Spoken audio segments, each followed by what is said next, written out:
ser polêmico, ou as pessoas acabam fazendo polêmica contigo, ou tu que faz a polêmica? Me explica esse rolê aí. Olha, tem um lado bom de ser polêmico, porque aumenta o alcance, né, nas redes sociais. Mas, por outro lado, eu diria que eu sou polêmico porque, não que eu consiga, mas eu tento defender a verdade.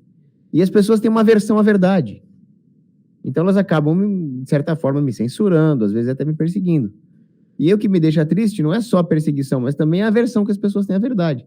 E eu até estava comentando com o Flávio Morgenstern, que ele estava se perguntando, né? Por que as pessoas têm essa aversão à verdade? Uma coisa tão injusta. Eu falei, pensa o seguinte, a verdade encarnou e foi crucificada. Então, não é de surpreender que aconteça isso com quem tenta defendê-la. Né? Existe uma verdade só, Paulo, ou existem várias verdades? Existem sempre 2 lados, 3 lados, enfim. Qual que é o teu parecer quanto a isso? Não, isso seria uma forma de relativismo. A verdade é uma só, ela é absoluta. Única? Única. Como que a gente discute a verdade? Justamente por ela ser única. Porque se houvesse várias verdades, não haveria discussão. Você tem a sua, eu tenho a minha e não tem o que discutir. Mas justamente eu não estou adequado à verdade, nem você. Nós estamos em algum grau desviado dela. E aí nós discutimos para tentar mutuamente nos aproximarmos dela. É uma coisa que os gregos já falavam, né? O Parmênides, existe a verdade absoluta e existe a opinião dos homens. A opinião dos homens faz parte da realidade, mas trata-se de um desvio em relação à verdade. Só por causa dessa aferição da verdade absoluta que é possível discutir. Pesquisando o teu nome no Google, enfim, as matérias todas que aparecem, tá lá que Paulo Cogos é um empresário, youtuber e influenciador digital brasileiro. Tu estava me contando nos bastidores que as redes sociais, elas acabam te banindo. Banindo o tempo inteiro. Qual rede, Paulo? Que eles Todas. Todas? Todas, Pete. Ó, o Twitter eu não sei mais qual é a minha conta, mas o Twitter é a que mais bane? Na minha experiência própria é. Mas eu acho que o Facebook é mais cínico. Porque eu nunca tentei entrar com uma ação judicial no Twitter, porque sempre foi mais fácil e mais prático fazer outra conta. Eu tô na minha 8ª, 9ª, 10ª no Twitter. Pra quem quiser seguir, é @paulocogosreal. Fora tem uns fake meu lá, né? O meu mesmo é esse. O Facebook eu fui banido, entrei com processo, eles recorrem, eles não querem a pessoa mais lá. Eles fazem de tudo pra pessoa não voltar. Então eu fui banido do Facebook, do Instagram, tô entrando com processo e tá difícil. Do YouTube eu fui banido uma vez, entrei com processo, o YouTube recobrou meu canal e não tive maiores problemas por enquanto. Quando que tu abriu o teu canal no YouTube? Faz muito tempo? Foi 2013. 2013? Por que tu decidiu ir pro YouTube? Tu já gostava de política, tu falava de política, já era da família? Tu tem alguém do meio da comunicação na tua história? Tu é filho do Valdemar e da Lígia, que são muito conhecidos em São Paulo. Sim. Seu pai ginecologista, sua mãe dermatologista. Exatamente. Tu não quis ir pra medicina? Não, minha mãe me mostrava foto de doença e eu não quis mexer com aquilo. Não gostava? Eu admiro muito a profissão médica, mas não era para mim. E quanto à política, o meu avô não era um político. O meu avô materno, ele era um antipolítico. Tanto que ele era um empresário, ele era um homem que montou a empresa dele do nada. E ele falava que o governo nunca ajudou nem ele, nem os empregados dele. Quem ajudava os empregados dele era ele mesmo. Ele por ele. E ele tinha uma relação bem fraternal com os empregados, e ele não entendia por que o governo queria se meter no meio disso. E quando eu tinha uns 10 anos, eu cheguei em casa vendo lá a propaganda política, né? Vovô, você viu a propaganda política, a musiquinha do fulano, a musiquinha do ciclano? Ele falou, ficou bem sério, falou, Paulinho, que ele me chamava de Paulinho, deixa eu te falar uma coisa. Todos os políticos são os prostitutos. Leva isso pro resto da sua vida. Então, digamos que ele era um antipolítico. Ele queria resolver as coisas com a honra de um homem trabalhando honestamente no setor privado. Eu não acho que dá para descartar a via política. Pelo menos por enquanto. Pelo menos num curto prazo, ela existe, ela não vai acabar tão cedo. E era um assunto que eu vim discutindo com o Johan e com o Giovanni. Não adianta fingir que a política não existe. Ela não é a solução para os nossos problemas. A solução para os nossos problemas vem da religião, da virtude, do trabalho da iniciativa privada. Mas participando ativamente da política eleitoral, nós podemos evitar grandes tragédias. Porque a definição de uma tragédia, de um desastre, é aquilo que foge ao nosso controle. Nós não podemos controlar os desmandos, as tiranias dos políticos de esquerda que são eleitos. Mas nós podemos, pelo menos teoricamente, evitar que eles sejam eleitos. Não é uma solução definitiva, é um ato puramente defensivo, Qualquer um que estudou estratégia militar sabe que a defensiva é um estado temporário, nós temos que partir para uma ofensiva, mas ela é importante, a defesa é importante. Então, a sociedade tem que se defender, não elegendo políticos que são inimigos da sociedade. Então, eu montei esse canal respondendo sua pergunta em 2013, porque eu participava de fóruns de discussão, coisa que eu não faço mais, porque não adiantava mais, não se convence ninguém ali. Mas a ideia é convencer alguém, Paulo? Olha, essa pergunta eu não sei responder, porque cada vez mais eu vejo que dificilmente... Não cansa, Paulo? Cansa demais. Hã? Cansa. Não tem hora que tu olha e diz assim, cara, eu vou ficar com as minhas ideias, meus ideais pra mim, deu, não quero mais isso? Às vezes dá vontade de pensar isso, às vezes eu continuo divulgando essas ideias mais por esporte, por diletantismo, mas no fundo eu sei que eu preciso convencer as pessoas. Porque não é por mim, é pela verdade. E como e quando tu sabes que tu convenceu? Algumas pessoas já chegaram para mim e falaram que graças a um vídeo, a um artigo, elas entenderam um determinado assunto, mas elas nunca vão se convencer da verdade completa, mesmo porque eu também não estou convencido da verdade completa. Eu devo ter erros que eu até desconheço. Mas o importante é essa busca, essa reta intenção para a verdade, né? Eu montei o canal quando eu estava numa discussão no fórum e fiquei com preguiça de escrever. E tu sempre se comunicou bem? Tua oratória sempre foi boa? É um dom Ou que tu Deus me deu. aprendeu depois que tu começou a ligar a câmera? Não, eu realmente me aperfeiçoei, mas eu acho que eu tenho um dom inato. Tu era aquele menino no colégio, assim, que meio líder, cuidava do grupo? Não, eu não era líder porque eu era Tu era bagunceiro? Eu era semi-bagunceiro. A turma do fundão? Turma do meio. Meião. Eu prestava atenção nas matérias que eu gostava, então, mas também não era aquele nerd babão comportadinho lá da frente. E nem era o maloqueiro do fundo. Era do meio. E adorava história? História, sim. Sempre gostou da história? Era a matéria que meu avô me ensinou primeiro. Meu avô, lá no escritório dele, que foi a minha primeira escola e a melhor, as matérias eram principalmente fé, história e alguma coisa sobre mitologia. Então, sempre fui das humanas, né? Língua portuguesa, gostava? Então, língua portuguesa... Manda bem no texto? Escreve bem? Olha, modéstia à parte, o pessoal gosta dos meus textos, mas eu acho que... O teu vocabulário é bom. Eu acho que faltou uma formação melhor em gramática, em retórica, porque só quando eu fui estudar filosoficamente a educação clássica, trivium, quadrivium, que eu fui notar a importância da gramática. No colégio eu não gostava porque eu não tive bons professores de matemática. O meu colégio era muito voltado para vestibular e ele tinha uma cadeira de exatas muito boa. Mesmo não sendo o meu talento, eu gostava das exatas porque os professores de exatas eram muito bons e muito dedicados aos alunos. Então, o amor do professor pela profissão faz uma diferença brutal. Infelizmente, os professores de português não tinham essa mesma dedicação dos de exatas. E como a história é contada hoje em dia nas escolas? De uma forma completamente enviesada, errada historicamente. E a história ela tem duas facetas, né? Ela tem a narrativa historiográfica e ela tem a interpretação de teorias sociais que o historiador inevitavelmente vai fazer. O Mises fala isso no livro chamado Teoria e História, né? Então, a historiografia que se ensina nos colégios já está errada e a interpretação que eles fazem nas outras ciências sociais consegue ser mais errada ainda. Vou dar um exemplo. Eu tive no colegial aula sobre a crise de 29 e a Grande Depressão. O professor ensinou tudo errado.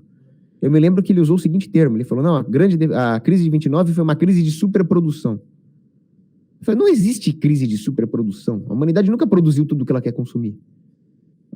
Consumir é uma necessidade, um impulso humano que não tem limite.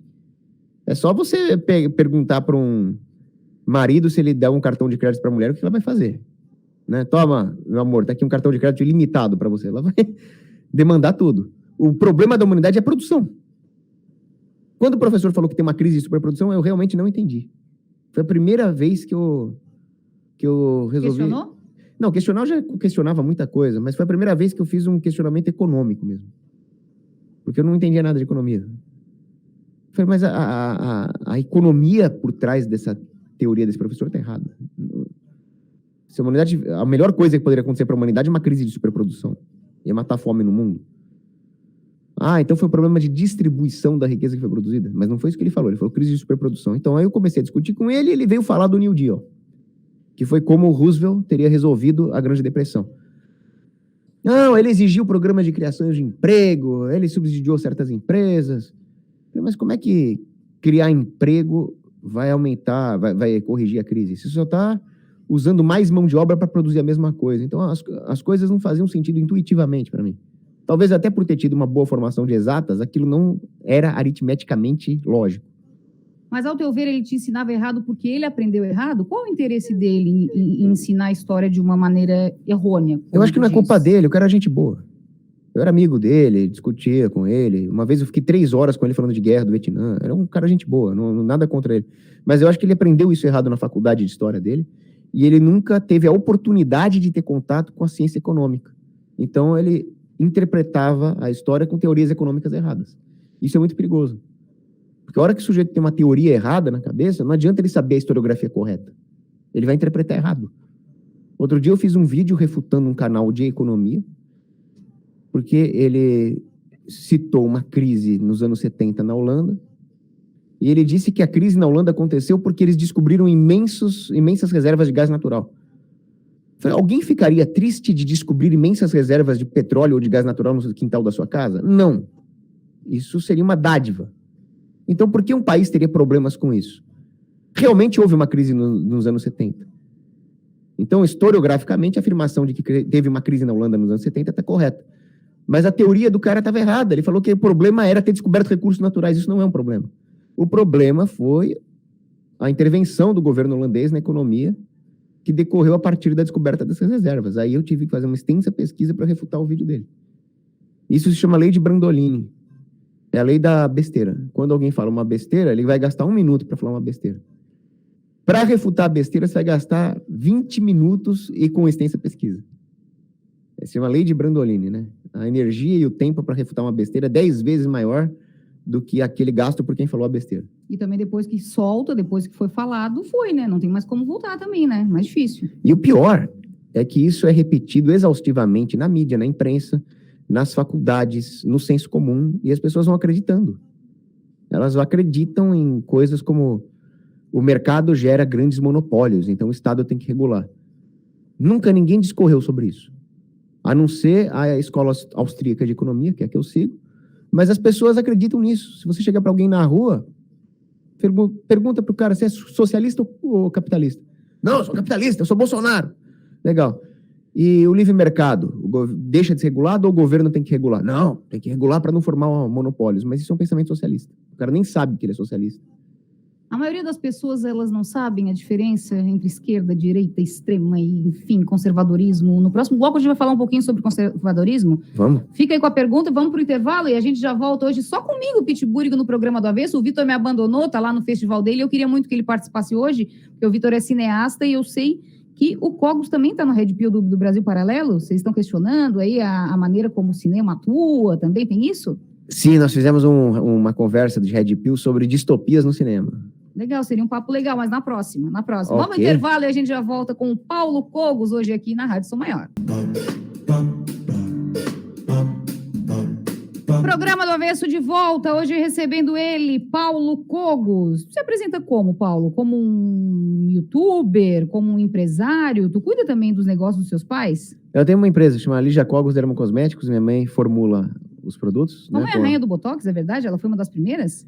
Ela foi, acho que a primeira na América Latina, não sei se a primeira ou uma das primeiras. Ela já aplicou em ti? Não.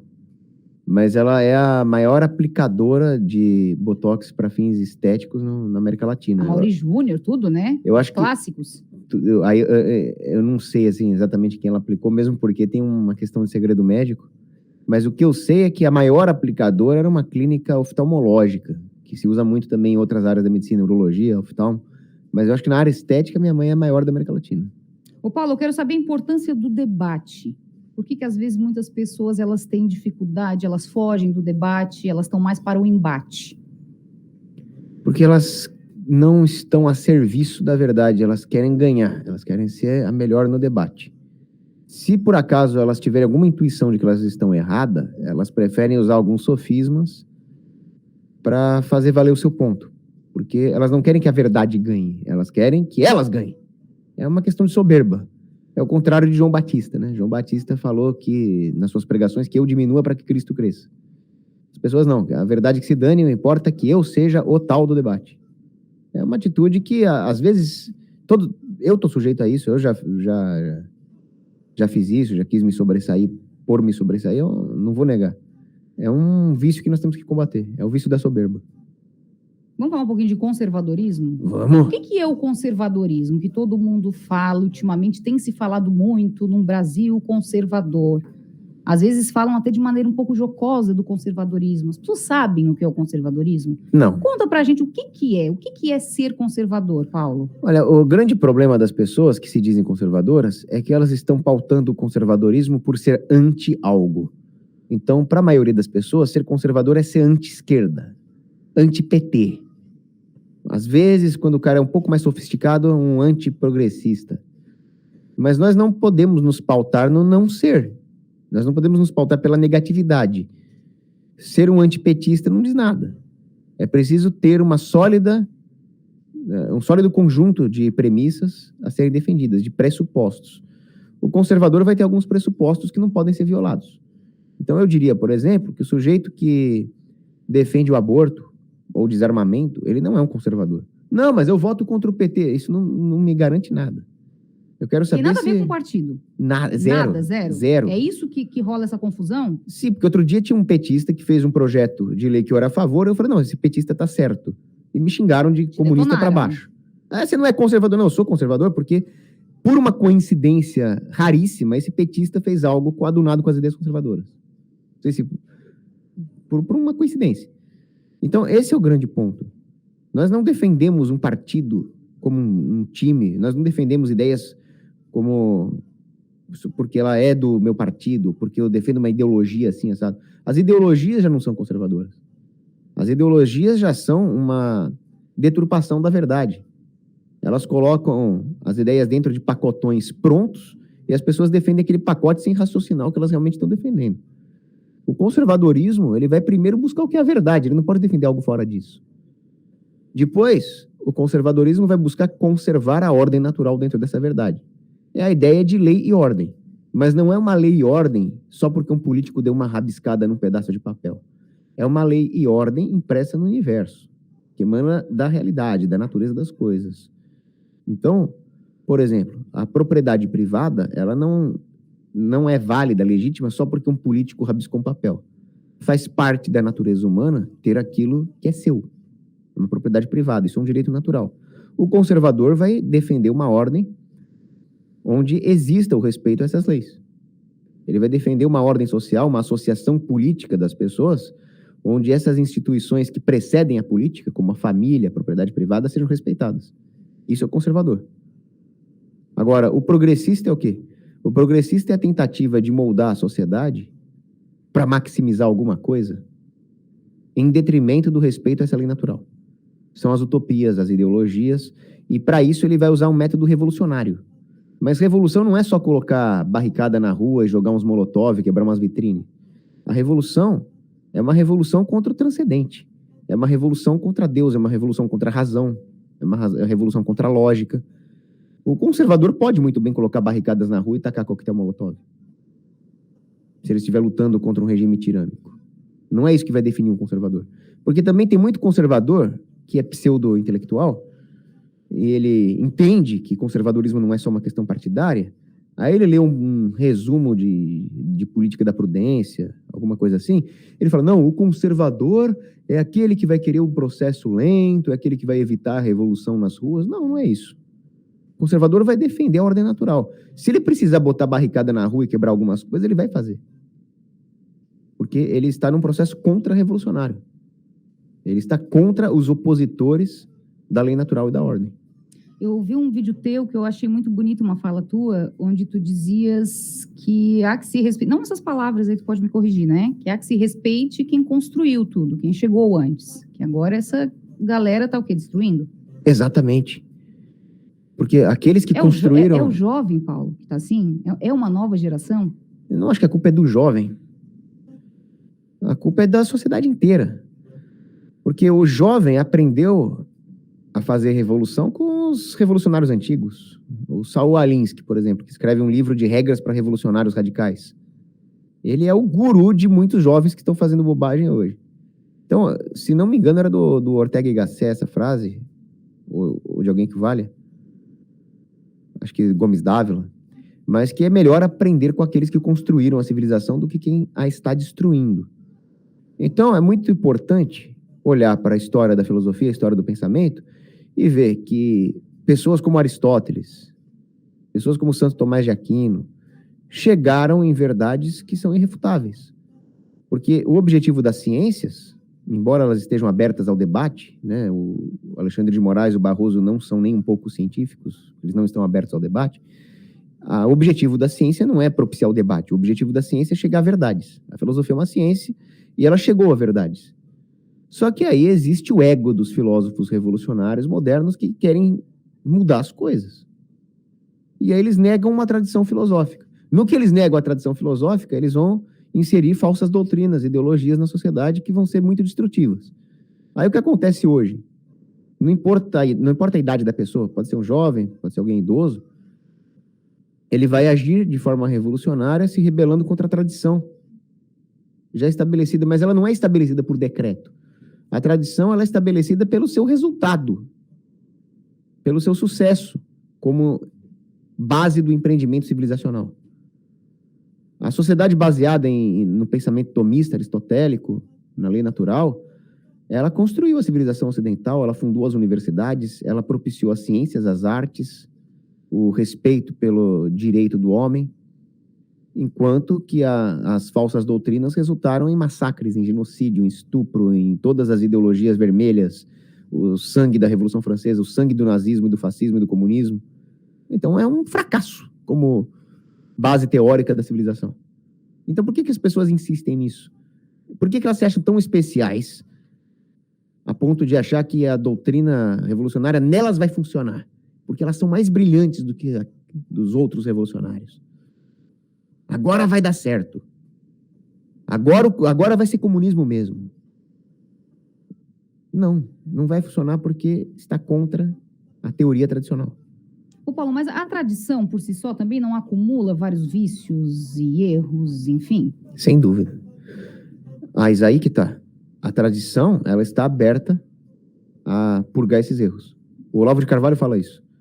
Aristóteles, São Tomás de Aquino, Platão, Sócrates, esses pensadores acertaram o grande, acertaram o grosso da teoria e cometeram alguns pequenos erros. E é por isso que a filosofia e a teologia não são ciências fechadas. É possível hoje aperfeiçoar em cima do que Aristóteles e Tomás de Aquino produziram. Mas aí são pequenas reformas que se faz. É diferente de demolir toda a estrutura, que é o que os revolucionários fizeram. Ergueu-se um castelo, aí tinha ali algum encanamento rachado, você conserta, mas eles demoliram o castelo inteiro para fazer uma aberração no lugar. Esse é o problema. Mesmo para corrigir esses pequenos erros, se usa a própria teoria da tradição. Você vai corrigir um erro no castelo, você pega a planta original dele. Eles rasgaram a planta, os revolucionários, né? Você estudou filosofia? Chegou a cursar filosofia? Eu tô fazendo, eu tô com o semestre trancado porque eu não queria fazer online. É ruim? É horrível, não é a mesma coisa. Mas tu já é do online? Tu já faz vídeos? É diferente? Então depende, porque existem coisas que foram feitas para ser online. Eu já fiz uma pós-graduação em finanças online. Funcionou porque ela foi feita para ser online. Mas quando se trata de filosofia, o que era interessante na filosofia era o método socrático, era a disputa com o professor. O professor falava tal coisa, você contra-argumentava, o professor mostrava por que parte do seu contra-argumento estava errado. E ali era um debate onde se aprendia muita coisa. Os alunos lá no Mosteiro de São Bento, eles são muito aplicados. Eles liam em casa e debatiam com o professor, que é o método como se estudava filosofia na Idade Média. Agora, online, não. Online fica todos os alunos lá com o microfone mutado e o professor expondo. Mas a faculdade de filosofia no Brasil, não sei também se pode responder por todas, ela não é enviesada? Ela é, mas o... É tranquilo estudar? Não, no teu caso, que tu é extrema direita? Sim. É extrema mesmo, não é só direita. Eu estou além da extrema. A extrema direita está à minha esquerda. Isso não é perigoso? Os extremos não são perigosos, Paulo? Não, no céu só tem radicais. O problema é a falácia do meio termo, né? Quando Aristóteles fala que a virtude está no meio termo, não é o meio termo no sentido de magnitude. É o meio termo no sentido que existem dois vícios opostos, um de cada lado. Por exemplo, a coragem é uma virtude que está entre a temeridade e a covardia. Mas ter muita coragem é bom. Ser radical na defesa da justiça e da verdade é bom, né? Agora, o Mosteiro de São Bento é uma faculdade de filosofia muito boa. É a que tu cursas. É a que eu curso. Porque ela está dentro do mosteiro. Então, eles não ensinam uma filosofia dissociada da doutrina. E São Boaventura falava que a teologia é a mãe de todas as ciências e a filosofia deriva diretamente dela.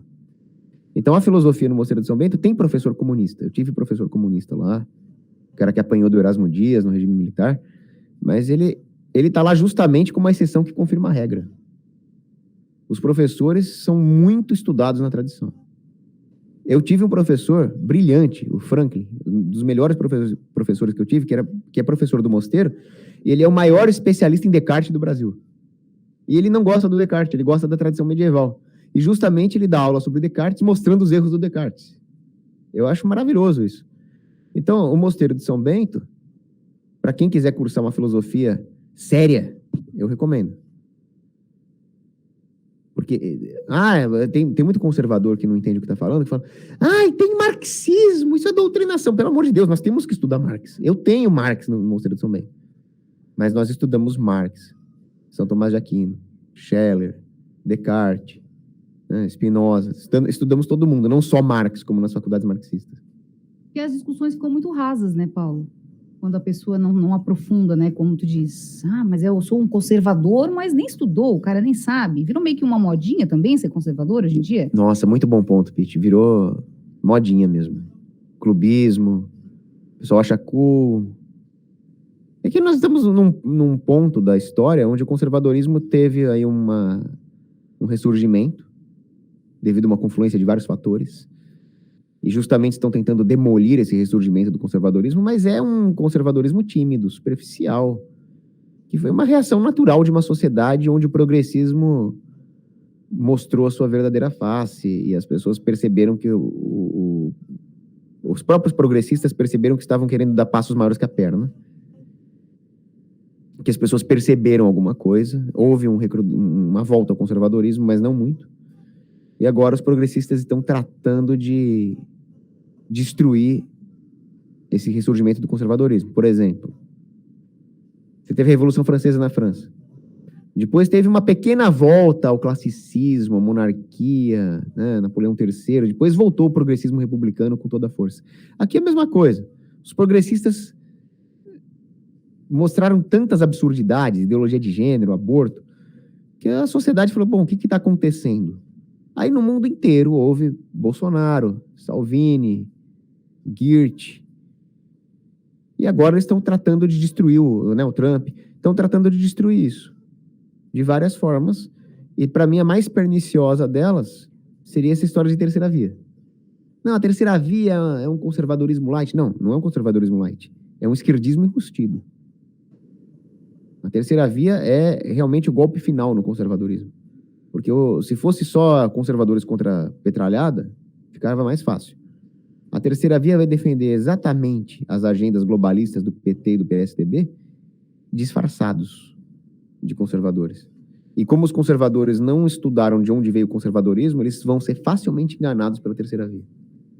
Vamos pro intervalo? Vamos. Tá quase acabando. Ó, Paulo Cogos hoje aqui comigo no programa do Avesso. A gente vai já voltar. Programa do Avesso de volta, hoje recebendo Paulo Cogos, que agora, no nosso último bloco, vai contar o que ele veio fazer em Criciúma. Paulo, eu recebi um vídeo do Thiago Leifert que diz o seguinte, vamos rodar aqui para tu ouvir, não sei se tu ouviu. Então, aí ontem eu perguntei para vocês o que era watermelon sugar, certo? Fora os engraçadinhos que é açúcar de melancia. Isso eu sei. Isso eu já sabia. Eu quero saber o que significa a música do Hairstyles. Cara, imensa maioria das respostas ou envolve saliência ou uso de entorpecentes. Eu queria dizer que o jovem está perdido. Vocês estão todos repreendidos em nome do Senhor. São os valores do jovem. O jovem está perdido, o jovem acabou. O que aconteceu com a inocência da fruta? O jovem pegou uma melancia e o jovem acabou. É o fim do jovem. Mas algumas fãs de Harry Styles vieram aqui, confio muito no conhecimento delas, e disseram que não era nada. Ele estava só com a melodia na cabeça, olhou para o lado, viu um livro que chamava Watermelon Sugar e resolveu botar na canção e não quer dizer absolutamente nada. Então eu fico feliz. É isso. O jovem acabou. Tu concorda com o Thiago Leifert? Tiago, concordo plenamente. Eu não sei o que significa Watermelon Sugar. Quando eu ouvi, eu achei que era alguma coisa ligada a melancias, né? O pessoal verde por fora e vermelho por dentro.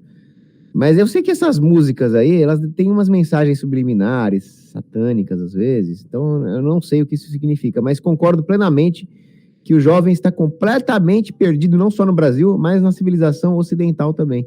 E, juntando isso com a pergunta da Pitty, eu vim justamente falar disso. Pois é, me passaram a pauta aqui da tua palestra, que era a seguinte, parece que tu andou mudando, mas era como ser um jovem conservador na era dos prazeres momentâneos. Esse é o título da palestra. Que prazeres momentâneos são esses, Paulo? Prazeres já são bons, momentâneos não vale?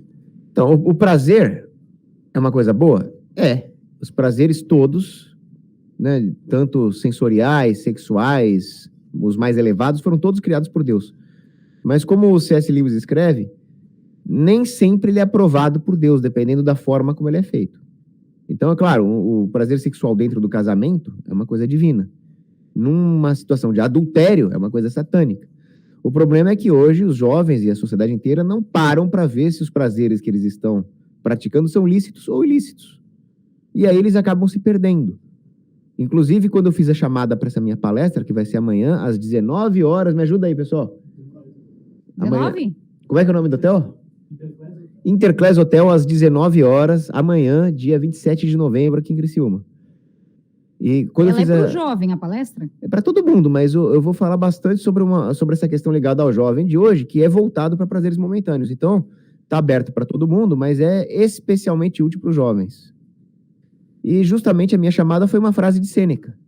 Sêneca disse, não precisam se abster do prazer, mas quando vocês procurarem prazeres, não façam de forma que impeça você de obter esses prazeres no futuro. Então, o jovem hoje vai ter o prazer das drogas, e ele vai acabar com a própria saúde, vai morrer cedo, ele vai se abster de prazeres elevados, que é, por exemplo, constituir uma família com bisnetos, porque ele vai se acabar a saúde nas drogas. Então é isso, hoje as pessoas estão vivendo só para o presente sem pensar no futuro, nas gerações futuras. Isso é uma perda da noção de transcendência, da noção de dever e serviço ao próximo, que vai fazer com que o homem acabe se reduzindo à condição de animais que procuram instintivamente satisfazer os seus apetites mais baixos, né? Tu citou ali o lance da família, né, de ter famílias futuramente com bisnetos, enfim. Essa semana, Paulo, eu entrevistei aqui na Rádio Somar um psicólogo com uma temática que me chamou muito a atenção, que falava sobre a ansiedade climática. Eu dizia, mas eu perguntei para o profissional, o que é ansiedade climática? Ele diz que os jovens, hoje em dia, eles não querem, inclusive, fazer filhos. Eles não querem dar continuidade porque eles sofrem pelo que estão fazendo, devastando com a Amazônia, com tudo isso. É uma geração mais frágil, essa, que se nega a procriar? Como é frágil. E eles são tão frágeis que eles... Conhecia esse termo, ansiedade climática? Sim. São as pessoas que têm uma paranoia em relação ao clima, que não querem nem andar de carro, não querem viajar de avião. Uma vez eu fui para a Bélgica e tinha um sujeito lá numa praça com uma placa Greta tem razão. Aí eu falei, que Greta tem razão? O que você quer dizer com isso? Ele, né, tem que acabar com os aviões. Eu falei, como é que você acha que eu vim para a Bélgica? Eu sou do Brasil. Como é que eu vim aqui? Eu vim a nado? Não, eu vim de jet ski? Como é que você acha que eu vim parar aqui? Mas tem que reduzir as viagens de avião. E como é que o pobre vai fazer para viajar a negócios, a trabalho, a estudo, a passeio? Como é que o pobre vai fazer? Não, como é que o pobre vai fazer? Eu não sei. Eu quero saber como é que o planeta vai fazer. Então é isso, eles não se preocupam com o próximo, eles acham que o planeta é uma entidade viva, sendo que ele é só uma bola de rocha, nada além disso. E eles não se preocupam com o seu próximo. Eles não se preocupam como o pobre vai fazer se o governo regular a agricultura e os transportes a ponto de encarecer a vida do pobre. Agora, por que essa geração é assim? Porque eles são tão frágeis que eles não conseguem sequer ter coragem de enxergar a própria fragilidade. O pessoal se tranca dentro de casa, que eu vou morrer, eu vou pegar o vírus, eu vou morrer. E eles preferem perder a vida, perder a juventude. O Sêneca falava, a juventude ninguém vê passar, mas todo mundo sente quando ela vai embora. E os jovens aceitam perder 2 anos de adolescência, de juventude, ficando trancado dentro de casa, sendo que eles são o grupo menos suscetível a ter problemas graves com o vírus da China.